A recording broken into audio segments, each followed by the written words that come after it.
Good morning. Welcome to Thursday Morning Thoughts with Yoga with Forbesy. I am Erin, also known as Forbesy, and I am happy to share some thoughts with you this morning. So, today I wanted to talk about owning your shit versus giving away your power. We've been talking this week about how we take ownership and responsibility in our lives with the role that we play in any situation that we're in, any interaction that we share with another. We all have our own individual role in that. We have our own set of beliefs and our own history that we come from that creates our current setup, I guess, for lack of kind of better terming at the moment. But it's one of those things that I've noticed. It's like you either take ownership of it or you just kind of roll with it and potentially blame others or blame circumstances and refuse to take ownership of your position in things. This concept was very clearly brought to my attention when I was in my internship for my psychology degree. Because I remember that my supervisor used to be really quiet coming into my office and then would speak, and I would jump out of my chair. And I made a comment at one point that's like, about that he freaked me out. And he was just like, I don't make you anything.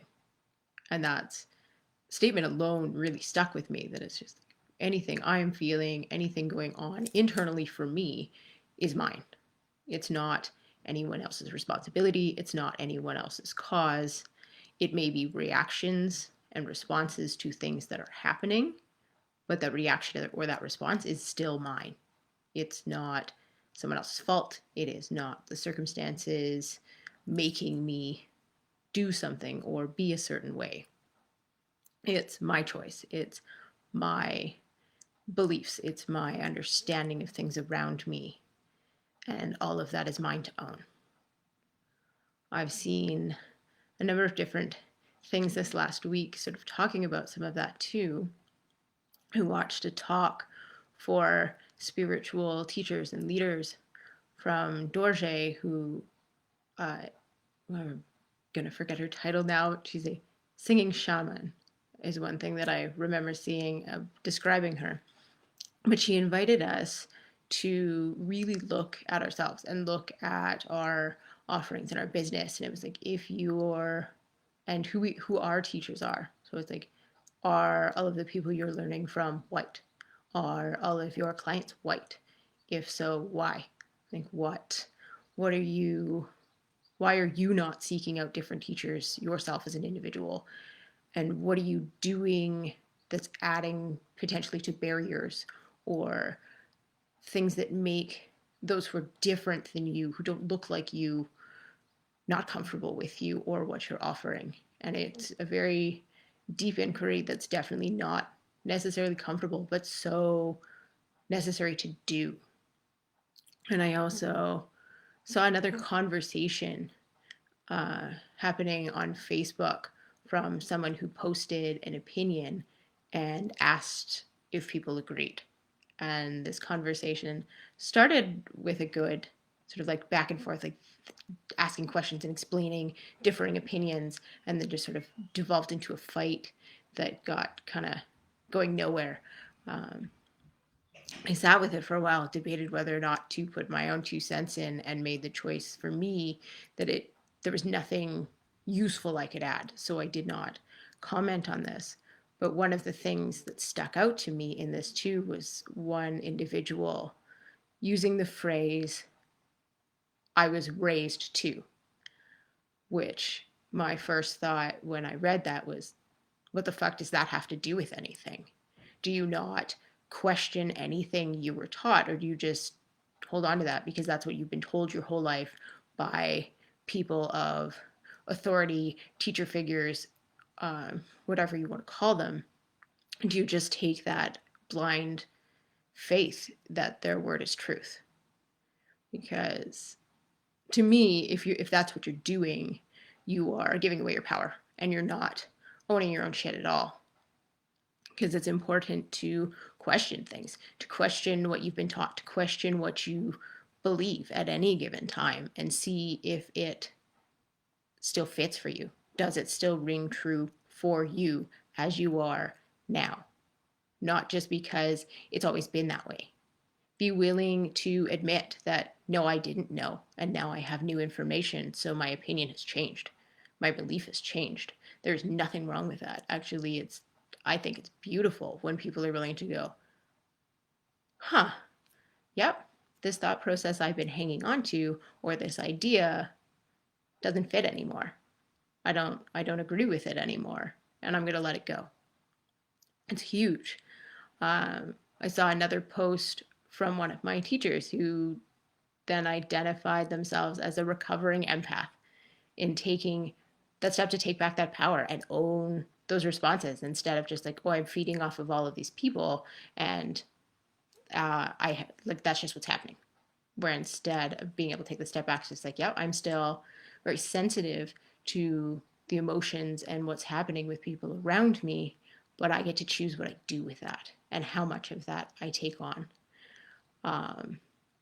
Which is also something I posted in the unlearning group the other day too, is this just like, you, just because people hand you things doesn't mean you have to pick them up and carry them. You can go, nope, I'm good. You can keep that. It's all yours. You don't have to take it.